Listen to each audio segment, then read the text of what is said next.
వచ్చిన వెంటనే బీటీ వేయడానికి సిద్ధంగా ఉంది.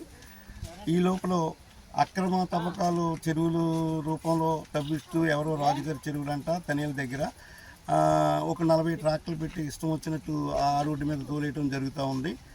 నేను 1వ తారీఖున ఆర్డీఓ గారితో మాట్లాడి, అమ్మ ఇది చాలా ఇబ్బందికరమైన పరిస్థితి, మా అయినాపురానికి రహదారి లేదు, కాకపోతే మట్టి ట్రాక్టర్లు ఇష్టం వచ్చినట్టు తిరిగేస్తున్నాయి, ఉన్న రోడ్డు కూడా పాడైపోతుంది, ఆ రోడ్డును ప్రొటెక్ట్ చేయాలమ్మా అని చెప్పి అడిగినప్పుడు, ఎక్కడని అడిగి ఆవిడ క్లియర్గా చెప్పినప్పుడు నేను చెప్పడం జరిగింది.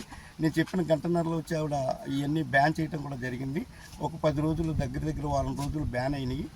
తర్వాత మళ్ళీ మామూలుగా తోలకం మొదలైంది.